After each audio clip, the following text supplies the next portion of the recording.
Let's get started, folks.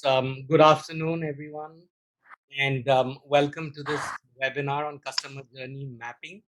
Um, fairly important, and something that I think most enterprises are seized of these days, and I guess they need to be.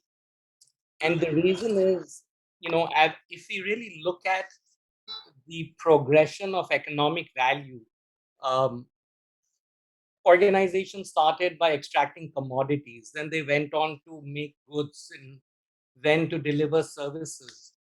And where we are now is they are very occupied with and need to be occupied with staging experiences. So we are at this fourth level, from commodities to goods to services to experiences, and clearly the pricing power and the premium we can get is and dependent on how well we can stage these experiences. It's anyone's guess what the next stage will be and what will give competitive advantage in the next stage. The Web 2.0 gives us some hints there.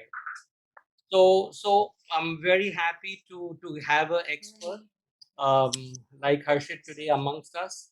But needless to say that brands have become experience led, and an experience isn't an amorphous construct. It's not a nice to have, it's a real thing. It's an offering.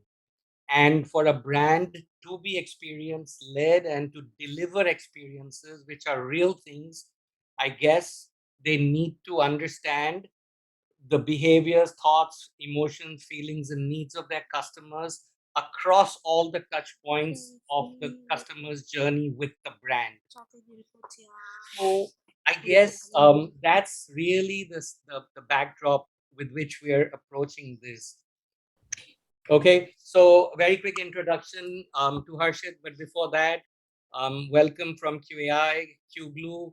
As you know, QAI has been incorporated and been working for the last 30 years, consulting training organization in the area of process improvement, quality management, 700 customer journeys across 30 countries. So it's been a wonderful journey.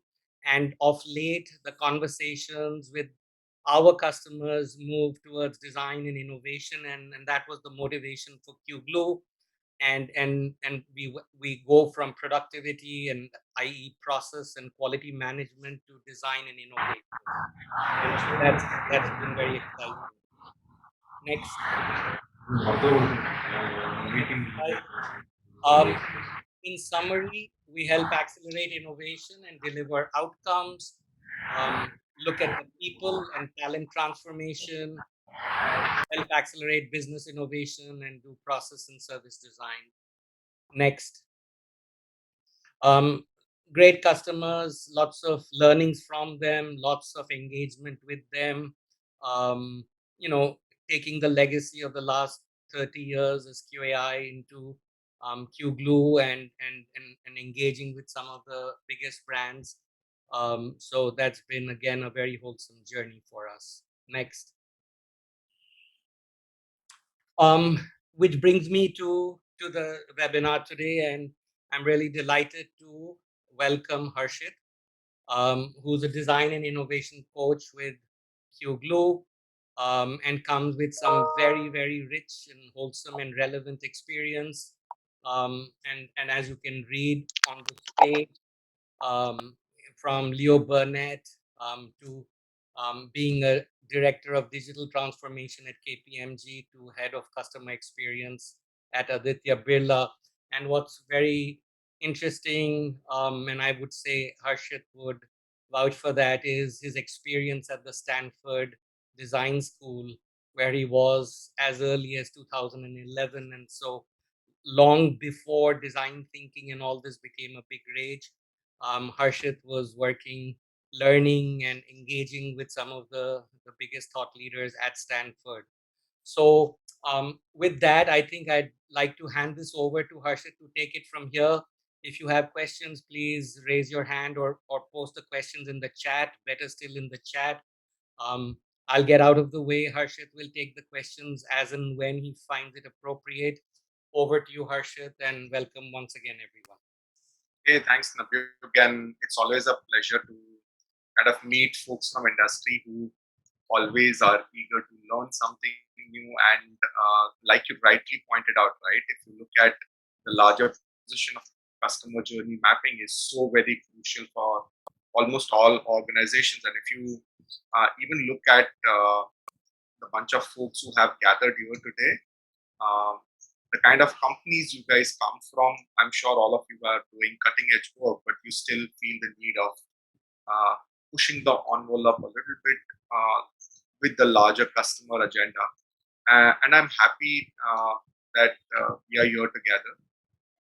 I would just like to do a quick um, welcome to each one of you from a perspective that you have had a customer agenda and you would want to take it forward. I think it's a very welcome move at your organization's level that even cognizance which comes at org level saying that, hey, you know what, we need to do something about the larger customer agenda is the first step in terms of moving towards that goal. And what we are going to do today, and I just request each one of you to be muted, just in case if you think that you would have a question.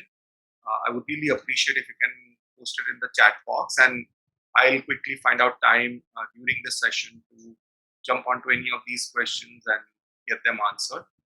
I would also request each one of you to just keep on uh, penning down a few information which you may have as questions during the session. I would really appreciate if you can also have we have spared almost 10 minutes at the end of the session for us to go through some of this questions you may have, queries you may have, and I'll also have some of my other colleagues from QAI join you for any questions you may have around the larger course which we are going to structure around the customer journey map. So moving forward, right, like Navjuk rightly pointed out, if you look at the change which is happening, right? Let me try and kind of skip the video part of it and give you a quick gist, right? So when you look at the video, you guys will realize that he's talking about quite a lot of transformational changes. And when you go through the video, it might feel that as if the video is created for now, but the main part is the video was created almost 5 to 6 years back.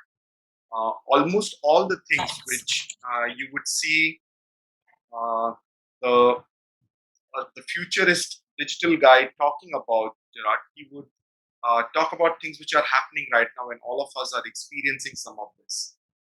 Just taking the cue from what Navyuk said, right? And if I were to just keep this cake in front of us for us to break those four silos, what Navyuk was mentioning about in terms of commodity, right? And I'm sure all of you would know some of these things. That if you look at 1960s, 70s, the way mothers would make something delicious and sweets for the kid would be mix four ingredients: the flour, the butter, sugar, whip it up, and bake it. And when you look at these ingredients, they essentially were commodity, right? And each of this were then subsequently went on to getting a packaged good, and from good, eventually you ended up buying them in stores, which ended up being like service. But after 2010, I'm sure very few of us go ahead and would want to just buy the cake, right? I mean, for majority of us, when we want to celebrate uh, birthdays or do any celebrations for our loved ones, we would go ahead and either book a restaurant, and cake ends up being a part of it, just because we would want it to be very experiential rather than just a sweet which is there, right? And hence, you would start seeing more and more formats where now, if you want to throw a party for your kid, you would essentially book a cake cooking class or a cake baking class for them to learn, which is very experiential, rather than get them a cake and make them cut it, right? So if you look at this entire journey across last 40, 50 years, has been having this step change across these four layers of moving from commodity into goods, from goods into services, and from services now into the larger experiential zone. And if you look at majority of the things which will happen in parallel industries, right? And cake is just one example. Cake with all of you while I was talking through the journey moving from commodity to goods to services and to experiential. What we are now experiencing is this entire journey. And if you were to break it down, at every level, we moved ahead from commodities and we started doing a few layers of customization on top of it, and we moved into goods and a few more layers of customization into it, into services and now experience. And that's where the entire journey is heading towards for all of us. Right? And if you look at some of the other industries, and I would urge each one of you to follow this guy called Bird, right? And he's the digital futurist guy we saw the video about. You will see him talking and kind of doing a little bit of crystal ball gazing in terms of where he thinks the future is headed. And he's clearly making a point saying that it is not going to be around efficiency. It has already started, and we'll see what he talked about in the video 6 years back is already happening as part of experiences and the relationships where the entire generation of ours is gearing towards, right? So if you look at the core proponent in the experiential thing, the larger customer experience part of it, right? And the reason why I'm saying, I know quite a lot of you folks are from user experiences stream, right? So I have seen some of these registrations, people who had UX department. I'm using customer experience as a larger umbrella term. You may have user experience, you may have pieces of customer service built into it. But for the time being, we'll use customer experience as a larger terminology for us to do some thinking around and for us to ideate saying where the entire paradigm shift is happening. So if you look at customer experience, and if you were to think of various industries, like if you look at banking, if you look at automotive industry, if you look at industries which are in pharma, take healthcare, take things which are even in sports, you will find that the way we consume IPL, the mode, the devices, all of that is undergoing a change. And increasingly, brands are focusing and going back to the drawing board, saying, how can I elevate or increase the customer experience and make it more and more wow? So, if you look at the customer experience and some building blocks around it, right? It is no longer one singular touch point. It is not that you would read about something in the newspaper in the morning, and that is your solo space or media or a touch point from where you are consuming experience. It traverses various touch points, including moving from newspaper. You might see a QR code there. You pull out your phone, you will scan the QR code, you will land up on a website or a microsite. You will have a few experiences. You can take them into a very tunneled experience, which is just focused on one thing, while the larger brand may be on few other things. And that's how we are able to kind of craft experiences for users, which are very, very singular for each of these customers or users who experience it. Also, at the same time, we are able to move them across devices. So, say for example, people might be watching Amazon Prime, and you move from your mobile phone onto a laptop. You can start the movie from wherever you left, and when you go to a home theater, you can again continue.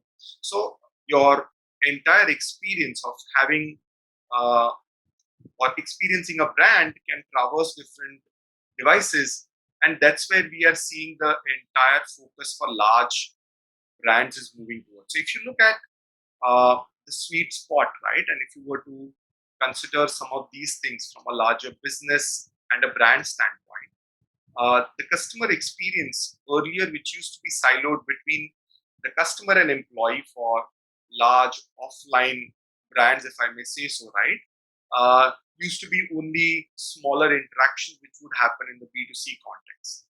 And now you will see increasingly when businesses have to look at what is the value proposition which they are providing along with their employees, while the brand and the brand association takes a step forward, you'll also see customers being equally entrenched into the experience, and you would want them to do incremental things while they are experiencing your brand, right? So if you look at quite a lot of activation which happens nowadays, is very phygital. It is no longer just digital. It is no longer just physical. It ends up being phygital because you as a brand may be present across various touch points, including billboards. You would want people stuck in traffic to take a quick shot at the billboard. Using the QR code there, you would have seen so many brands do various experiments, and people find all of these interactions very, very immersive, and for them to take different cues from there and move forward towards association with some of these brands. So the sweet spot for the customer experience is no longer just any two of these pillars, and increasingly now you will find all the brands focusing not just on one part of the journey for the customer. And if you are from traditional marketing, uh, the first discovery phase, the decisioning phase, then you move on to something where they have frozen their intent and they would fixate on a specific product or a service, and they move into the advocacy phase. And now, all of these phases, if you look at the larger customer experience, is broken down into various smaller sub stages, right? And all of these sub stages may be happening across various touch points for the customer. So increasingly for brands, for I know majority of the participants here are from a design and UX community, right?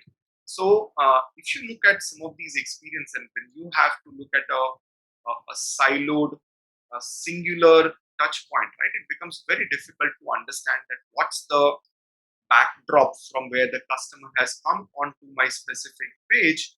What should I start serving them? What should be the call to action I give them?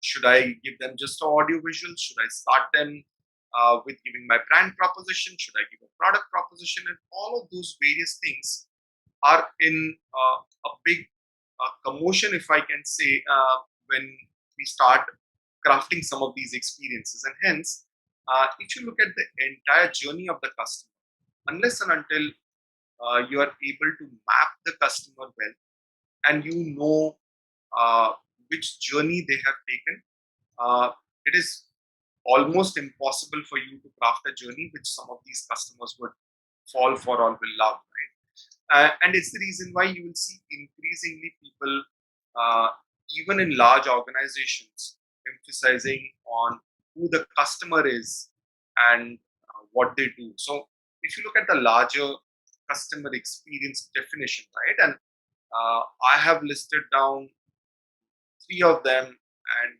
if you go and find for yourself, you might find 300.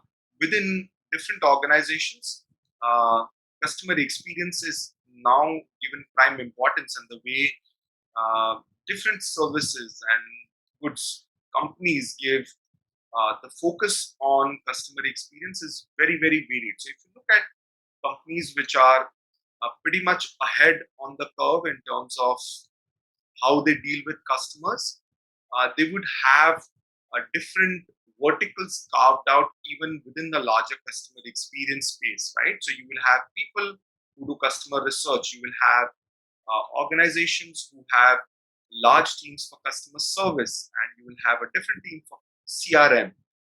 People who deal with voice of customers are different, and increasingly it becomes difficult to have each of these teams come together, have a larger customer agenda, think and ideate on new things which the customers would like, and create larger projects or innovation interventions, if I can say so, right? To make sure that you stay ahead of the curve. So if I if I were to put down what are the current challenges being faced on the larger customer agenda for organization, it is one about knowing who the customer is, right? So the granularity with which you have understanding about this persona is becoming increasingly difficult.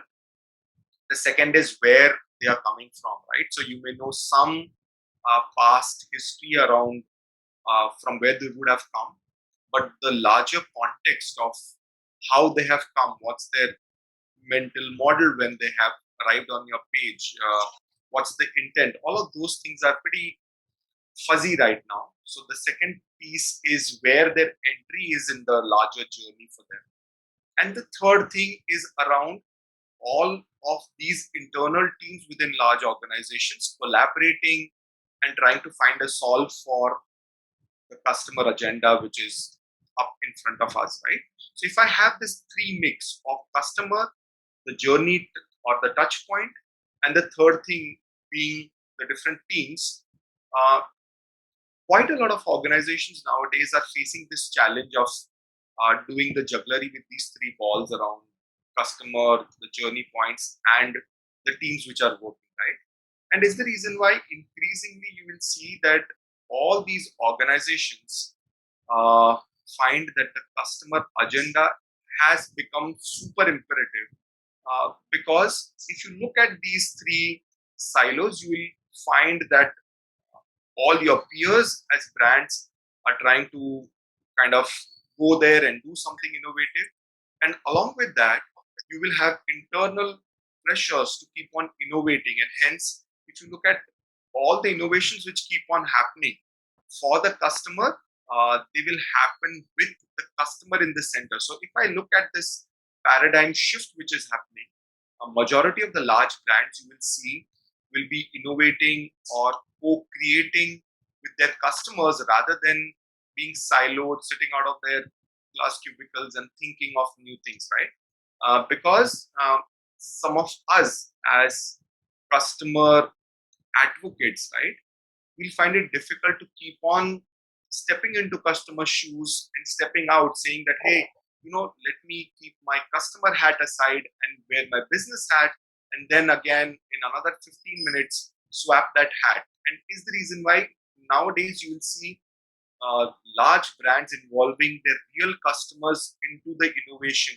for them to do it. So even in fact, if you look at quite a lot of things which QA does in the design thinking space, right, is not just doing plain training, but majority of the work happens in what we call as de-learn, right, wherein we go get actual users, we take organizations' problem and solve for it. And similarly, here also, when we do a customer journey mapping, we also dive into something called as C-learn, which we will talk about later. But involve the real customer, make sure the real team and the larger team gets involved. So I'm sure if you are one or two of you guys from an organization, when you carry this message back to your organizations, you'll realize the need for all of you to come together. And when I say all of you, as in all different teams who are customer facing, who are handling a customer touch point, who are from the brand side trying to create a tone in terms of what you need to talk to the customer, to someone creating graphic designs on the website. So all of these different stakeholders who are working towards the customer, you will increasingly find a need for all of you to collaborate and come together for a larger customer agenda. Moving on to the first part of the puzzle, which I said, right, and I'm sure majority of you know or have dealt with customer persona as the first stepping stone towards understanding who the customer is, what do they do, what is it that they like, what are their aspirations in life. All of these things, if done for a smaller cluster, is very valuable. But increasingly, when we see quite a lot of these products or services being adopted by a different target audience or by a different persona, the way the service gets delivered, the way the experience is, you will find there is quite a lot of friction there. One, because it has been started and thought about for a specific persona, and then it traverses different customer personas, or it traverses to different target groups, which earlier the brand wouldn't have thought of. And then you would want to retweak the experiences for some of these different groups which are there. The second thing which we were talking about is even when we understand the details around one cluster group, right? When you have to create a larger proposition, how do I figure out a way for me to fuse three different personas and still deliver an experience which will be wow for all three of them? How can you do, if you look at India again, right? And the language and the regional languages and all are gaining quite a lot of prominence. So you will find increasingly difficult for you to keep on having each of these, uh, if I can say, jugglery balls about the customer and trying to do a fun trick in front of them with your experiences, right? So if you look at some of this, it brings us to a point saying that while we may try to do so much which is within our organizations, unless and until we kind of flip the conversation, which is not be internally centric towards what I would want to offer the customer, but be a little bit more aware about what the customer wants, get them into our ideation workshops, rope them in to learn from them what are the challenges they face when they experience your product or service. It will be too difficult a task for us to keep on just pulling out innovation ideas out of our hat, right? And is the reason why the collaboration of two things. One is our internal teams who are first aware about who the customer is and what the customer journey is about. They will not be aware about how to deal with the customer. And second is the customer in itself, right? To involve them in some of these uh, journeys which you want to create is very, very important. So if you look at large organizations who have been strong proponents of customers, including the Amazons and the Apples of the world, you will find the research part, which is the customer research, is like a very strong and solid department which just focuses on how are my customers kind of experiencing some of my products or services, and how is it that they would want to experience in future and what incremental things they would want. And this journey done with the customer is something which is of utmost important. So organizations are now moving outside in to involving some of these customers in their journey creation. So you will see large marketing teams not just sitting as internal teams and ideating how the customer journey is, but roping the customers in and saying, how, why don't you help us map your journey? So quite a lot of these organizations involve the customers, and very soon they realize that if they start mapping this journey for different clusters of these customers, it's a big maze, right? I mean, people will find it difficult to understand which cluster of a persona starts the journey from what point, what time of the day, what's important for them. All of that becomes too much to handle even for large teams within large organizations, and hence they start to declutter some of this by way of figuring out easy ways to drop customer journeys and then eventually come to something which will help them take a holistic view, take a step back, find out in the larger customer journey what are the things which are right now missing, what are the touch points where the experience is not that great, and then go and solve or ideate with the customer on each one of these. Before I move forward around the organizations and how some of this gets driven within large organizations, if anyone has any questions, please feel free to just drop in a chat and we will try and answer some of this. Unless and until you think something is pressing and you want it to be answered right now, just mention that as well and we'll try and cover that as soon as we can. So moving forward, coming to organizations which have a clear mandate towards customer agenda, right? If you look at large enterprises, it is almost like the old fable around there are different people trying to feel an animal from different sides, and they would think of it as a different animal altogether. And hence, the view towards customer, if I look at this largest spectrum, when your organizations are large, how the customer agenda gets driven internally is also very different. I mean, there will be so much disparity when each of these stakeholders, even when they have a similar customer agenda, right?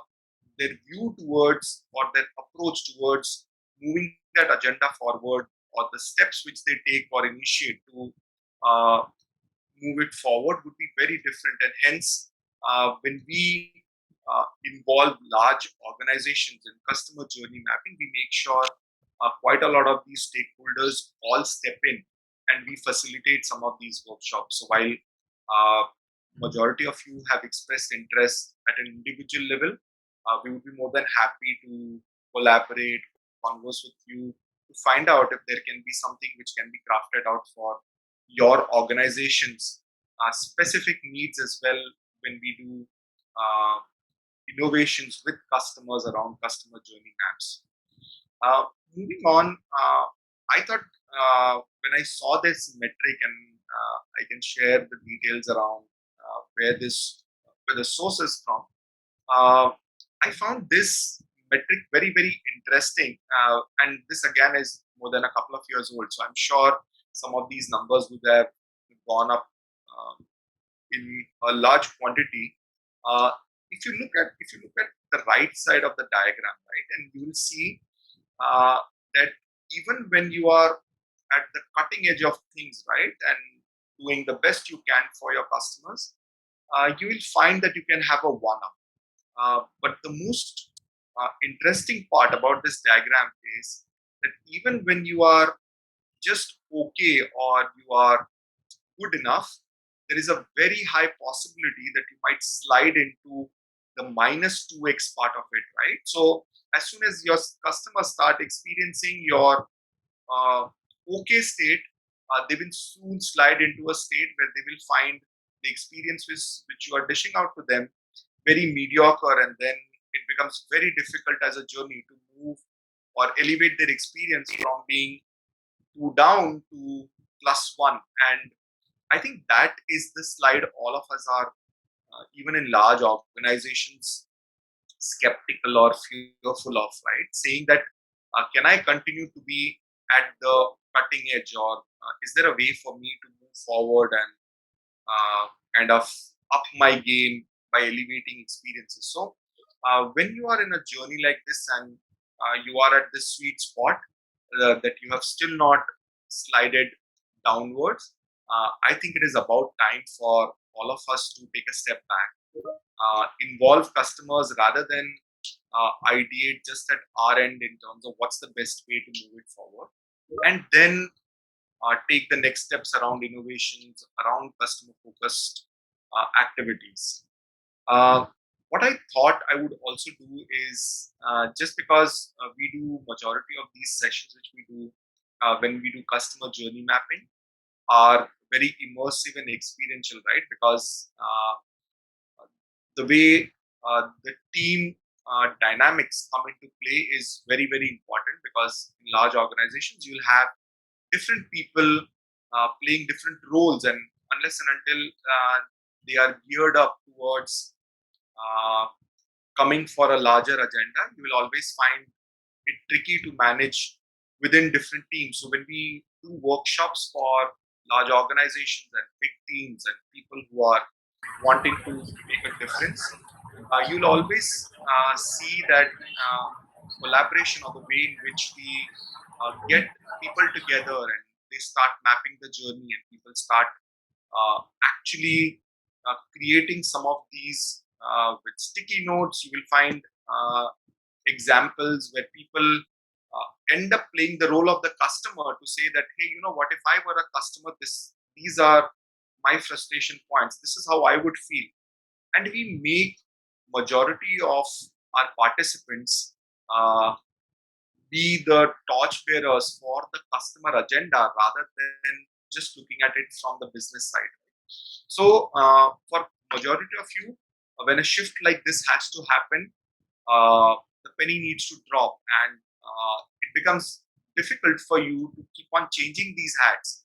Uh, but the empathy which you kind of develop when you are in customer shoes is very, very different. And then it actually accentuates you towards thinking of things which will actually make a difference for the customer. Right? So, if you look at quite a lot of workshops which we have done or journey mapping exercises for large corporate clients, revolve around getting team together, helping them take a step back and find out you know what, I'm thinking of my persona in these 4 5 different ways. Is there a way for me to think something different? Is there a way for me to think about a new persona? And all of those things we help them ideate and come up with during the workshops which we do and which we facilitate. I'm just mindful of time and being reminded of last 5 minutes being there. So I thought it would be good for us to kind of do a short visual tour through some of the workshops which we have conducted for participants similar like yours in organizations or size of the organizations like some of you guys. And is the reason we thought while we take you through this visual tour, we'll also kind of give you some samples of what to expect when you are done doing an exercise like this, right? And along with that, a few samples of when you have to ideate internally, right? What are some of the things which you focus on? What are some of the things which you will start working on when you are on towards a journey of mapping customer journey? So these are some of the examples which we typically help large organizations create templates about what the customers look forward to and how the entire journey mapping happens. Uh, when we go through an entire exercise, the objective continues to be elevating customer experience, but we also do a larger holistic mapping of at a org level, how can you set up governance mechanisms around it, right? So you may be able to do or innovate once or twice, but if you want to have a governance structure around, how can you continuously have programs being thought of for the customer? How can you have continuously customer come in and help you innovate? How can you keep on looking at the journey and measuring different points and keep on improving some of those customer experiences? We help you do all of that and essentially help you build a holistic uh, larger customer proposition, which in turn will help you or your brand stand out, right? This is I thought I'll quickly help you guys understand a few modules which we cover across the 3 days. I'm not going to spend more time on this because each of these are workshops of 4 4 hour each across a 3 day session, and we take all the participants through different pieces. And if you look at the last day, things around customer journeys and the larger CX governance mechanisms and all is what we help you understand when you have to deal with large teams, with complex and varied stakeholders across your large organizations and all of that, and also help you uh, kind of figure out a navigation path for yourself, right? Saying that if you're going to be having this larger customer agenda, how you should be maneuvering yourself within a large organization and things like that. So uh, this was kind of pretty much what I wanted to talk about. I think we are So, fairly on time yeah. at 4:20. Thank you, Harshit. I think we have 10 minutes, and it's always very useful to leave adequate time for Q&A. And so we have 10 minutes, and let's just open it up to questions. Sure, absolutely. So I'll just stop sharing this so that at least.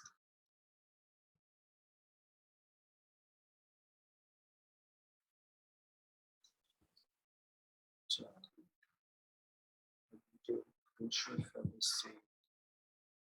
Right. So if anybody like to unmute and ask a question or put it in the chat, either would work. Sure, I think quite a few folks had used the option of unmute before, but we didn't want them to. Now is the time if you want to do that.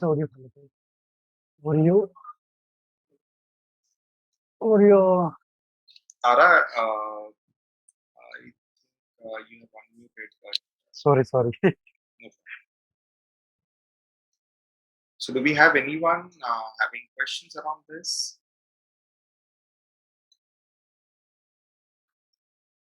Hi, this is Ghanshyam. Am I audible? Yes, Kancham, you are. So, I mean, and it's very innovative. I can see things are very coupled and very crisp to you, whatever you shared. I just see experience, But now, what first thing is coming in my mind, being a CX guy, right? I'm Mhm. also working in a company as a CX person. So, I'm actually, what's the first thought process?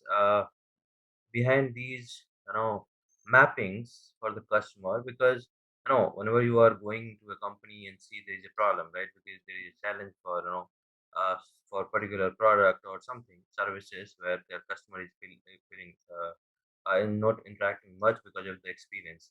So what is the first thought process that you are uh, you know thinking in your mind, and then start working in a workshop, because because before you plan anything you cannot work on a table, right? So what Mhm. is the actual thought process is behind that it makes you feel easy to draw something in your board, or on a table, or in a chit chat or anything. So, I would say I wouldn't call it like a thought, right? As in, while you are asking it as to what's the thought which goes behind it. But if I were to say that, what's that one virtue or one value or one learning which I need to have before I get going on an exercise of customer journey mapping? Uh, I would say empathy is one thing which you got to be kind of a little bit lukewarm to before you start doing the customer journey mapping, because unless and until you start developing that soft corner for your customer, saying that, hey, you know what, while I may be doing whatever rocket science innovations, what they are saying is always right. And if they are saying that they are facing or having friction in any of my touch points, I better take it exactly at the face value and start working towards it. I think if you start becoming empathetic, I think that's one value or one thought which you got to be mindful of before you even get going on a journey of mapping or doing a customer journey map, is what I would say. Okay, so one last thing. How Sure. come these devices, nowadays we have a different devices to be supported, right? We have Mhm. mobile, we have a TV, where we have a laptop, and we try to play everything on every device, right? Like you rightly said that we kept all those sessions for a user, that if somebody have started seeing a movie on a Mhm. phone, they can easily start back from the TV from there only. So Mhm. these experiences, while they are thinking of all of these devices on, maybe there could be a lot more devices in the future. Mhm. What is the thought process to serve all those devices as well? I mean, what is the actual thought process in a customer journey that we can plan, so that we can support if there is something else come to the market as a latest Sure. device, and how can we support that, and how can our thought process that at least we don't support everything, but at least we can support a preliminary version of that. So what thinking we could do from that So, perspective? Ghanshyam, I would say if you look at some of this, right, and I would take a step back to understand. I think increasingly it is not just about any new device coming in the market. I mean, even if we look at our internal teams, right, and if there are 4 touch points for a brand, I'm sure you within your organization would have faced saying that some of these within our organizations itself, we have different groups of people saying, hey, you know what, we should be focusing on this one device. This is my channel. Let's put more budgets on one specific channel, which is mobile, or create apps. But you will find it very surprising that the customer might opt for a different channel altogether. So I think one is our internal collaboration to think or have one unified strategy, right? If I can say so, about how you are going to deal with that situation. That is not there. And second point I would say is when even if you have that unified strategy, you don't have enough understanding about the journey of the customer. So you have a double whammy. You first are not aligned internally within different groups, and secondly, even when the alignment happens, you don't know enough details about where the customer is coming from, what is it that they want to do, etc., etc. So there are very few organizations who make a customer agenda like a symphony, right? I mean, each one will be playing their own role. The CRM guys will be giving data properly. The analytics guys are churning the data well. The research teams are culling out the right insights and uh, kind of coming up with the right things. So I think there are too many things happening in large organizations. So devices, I think, is least of the problems. I think we got to kind of look a little bit internally to find out solve for some of these problems right now. I think if you come up with a device which is between an iPad and a mobile phone, I think all of us can quickly align to that. But the internal alignment which is there within teams and for the larger customer, I think that is more important than the new devices coming up is my submission. Harshit, Thank you, um, Aditya. thank you. Question from SR. Very interesting. He says that in new technologies and platforms and experiences in the metaverse, right? Right. Any thoughts on how? And I know it's early days, but great question. How does one go about doing any journey mapping in a metaverse context? So I think if you are a brand who hasn't taken your first steps for metaverse, I would suggest the only other way would be for you to uh, get your customers and make them experience metaverse of another brand and see how they experience it, right? So I mean, you may be a apparel brand, but it is okay for you to have one of a FMCG company like a Coke or anyone who has created a metaverse, see how your specific target group or your persona reacts in the metaverse space. I mean, I also intended to show one more video, which is a recent video from the guy we were seeing the video. He talks about that some of these things in metaverse may not be practically possible, which is like there are people who develop what is called as VR sickness, which is virtual reality sickness. That there are people who are not able to, even when you are going to wear Oculuses, people find their orientation dipping and they may not be able to kind of take it well. So I think uh, rather than putting all the efforts around what to create in metaverse, I think it would be good for us to see how your target customer reacts in a metaverse space for some other brand, Sure. see how they experience, and then I think, but invariably you will still have to map your current customer's journey and then start fusing what they experience on someone else's metaverse and start fusing it with your brand. So I think mapping journey will again end up being Sure. crucial. Sure. Thank you. Okay, Harshit, Vivek's asking, what's the difference between, to quote his question, what is the difference between design thinking and customer journey mapping? And I'll just add to that, so many folks are doing design thinking. And where does this fit in? A and B, of course, what's the difference? And B, what's been the experience with Indian brands, and how seized of the customer experience are they? Do you see a strong movement there? So A, design thinking, and B, in what direction is the industry moving, and do you see enough happening? So, Naveen, let me break this down into two pieces, right? Let me first cover the difference between design thinking and customer journey map, and then we'll come to different industries part of the question. So, I think if you look at a very, very high level, right, at a 35,000 feet level, I would say if you look at design thinking, it's essentially a way to solve, right? It's a solving tool. It gives you steps. Those steps, if followed in the right sequence, uh, done with the customers on two of those five stages, if you involve the customer at the time of prototyping, at the time of testing, it's a way to solve if you look at design thinking.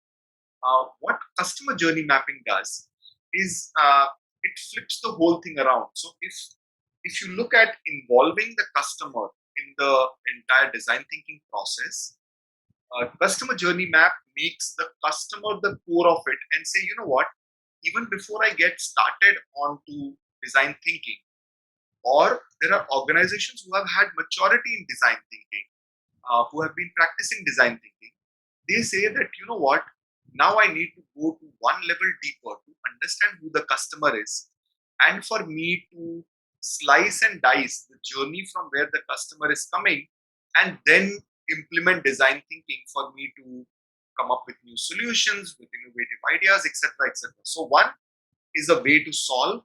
The second one is to kind of do deep dive and understand the customer better. So when you do customer journey mapping, there are fewer things which are around the larger solve part of it, right? And the reason why we have fewer things in the solutioning part is because unless and until you know who the customer is and what journey they take, you will not be able to find out a solution or a meaningful intervention for them in that journey. So Right. I think even if your organization is mature, unless and until you have done rigorous, what we call as de-learn, right? As in our experiential workshops, where you would have learned design thinking but are implementing it day in and out in your organization. Unless and until you have matured, achieved that level of maturity, I think you're better off learning design thinking, learning customer journey mapping, and then doing the deep dive like a D-learn and the C-learn, which we do. So, Naveen, that's the first part of your answer. And I think on the industry bit, right, I I think it might be a little bit futile for us to do conversation basis industry, because increasingly you are seeing two industries colliding and a new industry coming up, right? So if you look at education and tech, you have a bunch of ed tech companies coming up in last 3 to 5 years. Same is happening with pharma. You look at insurance industry, same is happening. So I think if we start doing a siloed approach, we might be too talent down in our industry. I think we might as well take a step back and say, hey, you know what? In next 2 years, tech obviously is given, but which other industry might kind of take my market share, or in my journey with the customer, if my customer is going to enter from a different industry, how do I take care of it? So I would make it a little bit agnostic to the industry, is what my submission would be. Sure. So I'm going to go fast because there's lots Sure. of questions, and Oh, okay. I know we're over time, but those who'd like to leave can leave.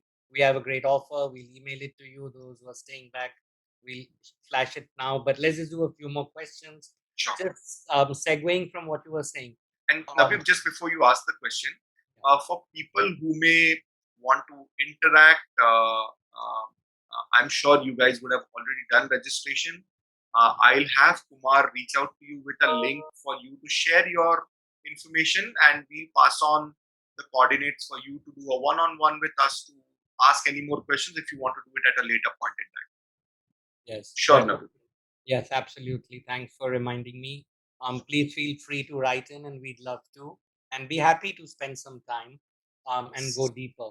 So, just a few other things. See, the customer journey map, in a way, one assumes that there is a current journey, and we're trying to look at the touch points, emotions, and experiences in that journey of the customer.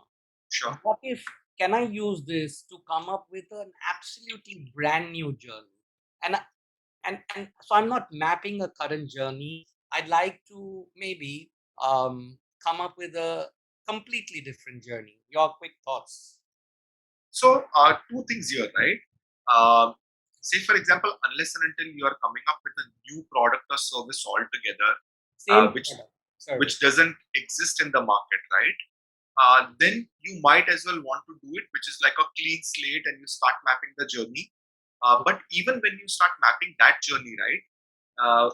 When you ask the customer, just because they have never experienced your product or service before, they may say that they may start a journey somewhere, but still you will have to uh, kind of take it with a pinch of salt, because when you start dishing out your product or service, they may want to start a journey from a very, very different point, right? And just a small example here, if you look at majority of the people who do a long drawn process, and that's where you see quite a lot of fintech players having a role now, is in loan application, right? A thought of taking a loan comes maybe at 11:30 in the night. At that time, you don't have any customer service agents. You go onto the site, and the journey, if you look at for what is mapped in the larger digital lending industry, is super complex, right? I mean, people think about a need somewhere a month and a half down the line. When they think of home, the intent will be frozen, and the journey is like all over the place. And unless and until you are able to take a step back and even make the customer aware, saying that when I say journey, when I talk of different devices, this is what I mean, and how would you want me to be present uh, when you are trying to read up on a few things happening around home loan interest rates going down and all of that. I think customers might find it difficult to uh, do that visual walkthrough with you, and hence mapping the journey while you still don't have a product or service might be difficult for customers to help you create. So even when you're doing it, it is best done with experts if you don't have a product or service. And if you have a product or service, then I think getting the customers in, but also knowing if you get the customers in, how do you start mapping the journey? What questions do you ask? uh, can it be just questions around which device do you come from and what do you do? Or are there other ways to do it? And these are some of the things now I'm sure you know, and we can send out a larger literature to these guys as to these are the things which we cover when we actually cover our customer journey mapping, right? The complexity of knowing different types of customers, knowing different channels, how to measure on these channels, right? I mean, increasingly majority of the people here have a tech play. So how you start mapping the journey if you're not mapping the current customer experience on your app? If you're not mapping it, how do you derive a larger NPS score around it? All of those complex things, which when you start taking a step towards implementing some of this, which you realize are the things which get solved in some of these sessions which we conduct. Oh, thank you. Saira had a question. Some books and literature, if you can, and we can direct Saira to, or and for everybody else in this field. Sure. We will definitely pass on a few things as reading materials to you, along with a few links. So, Kumar, if you can make a note of this when we share our next communication, we'll do that for you. But please feel free to set up a chat with us if you want to understand more. And Shilpi had asked, what's the workshop fee? So, Harshit, you want to share the next two slides about the workshop just so that the fees is known? Yes, I'll do that. And Navyuk, did you say that we are opening and having this offer only for 15 minutes, or is it for 2 days? It's on the slide till it's for Yeah. it's for the webinar attendees. Sure. I'm just. All right. Now,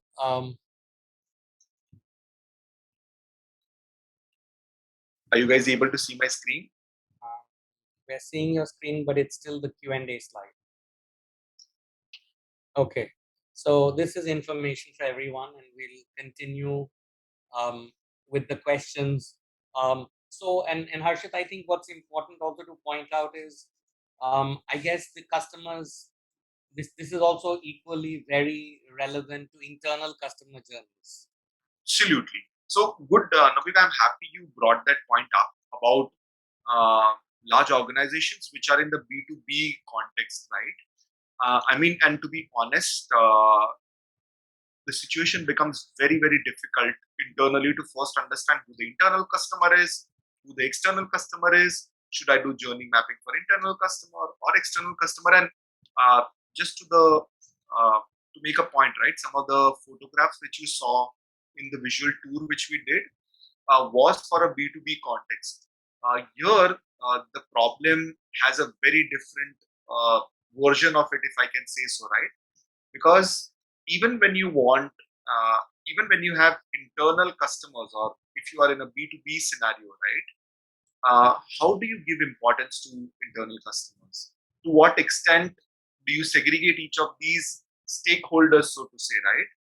How do you figure out a way to involve them, and how are their journeys going to be different? Because if you look at a B2B context, uh, it is not necessarily different devices, but different communication channels. So uh, while we did our workshop for one of the largest brands in B2B for the photographs which you saw, uh, they had only one singular communication channel, which is emails, right? So how do you still figure out that? How do you map experiences when you have a singular channel of communication in a B2B context? If it is just email, or if you have an email and just one website, so all of those complex scenarios also get discussed, and you'll be amazed looking at some of the solutioning which we do when we do customer journey mapping for them, and the realization which comes in when you have a journey map laid in front of you in a 20 feet by 6 feet height with different sticky notes. It feels as if the entire journey for the customer is coming alive to you, and you will know exactly uh, as part of the diagnosis saying where the pain point is and what you got to solve for. Yeah. Yes. And absolutely. And once you start, peeling the onion, I think all this starts to unravel, and there's so much insight that gets developed. There's one interesting question on leadership development journeys.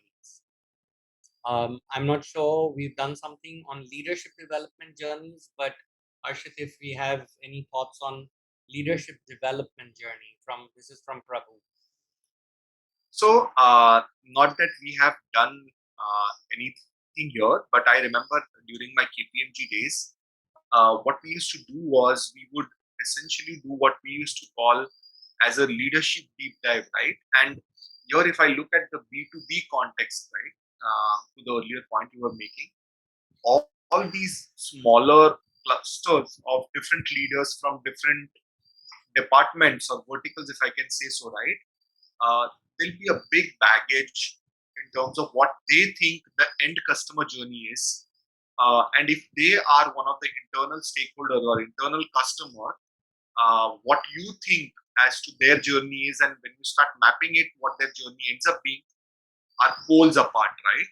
So, if I were to look at leadership journey mapping, I would say it's a blend of doing it for a small cluster of internal stakeholders, but some of the challenges which come up during leadership journey mapping are at a larger org level, not necessarily at a customer and interface level, but they are more at an org level, which we have tried solving for earlier, but we can definitely formulate a format for whosoever wants to do a deeper conversation around this and help you structure something out for your organizations.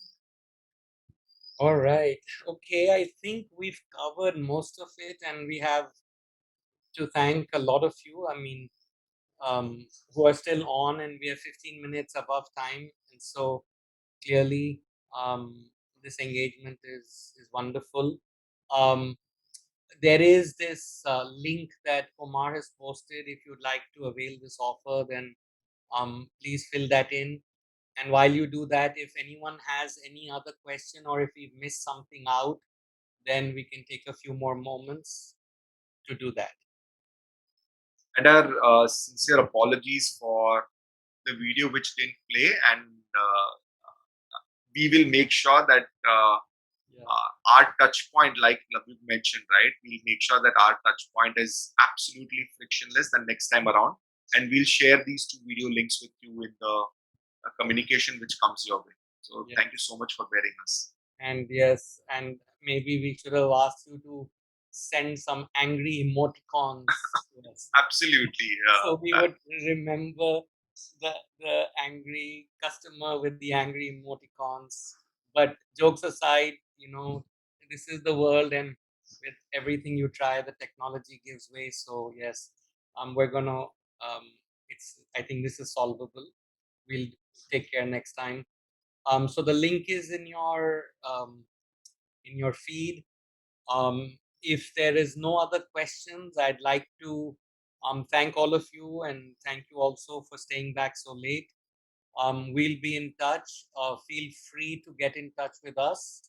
And Kumar, if you can give an email ID there of yours, then that would be easy for you to just quickly send in your request.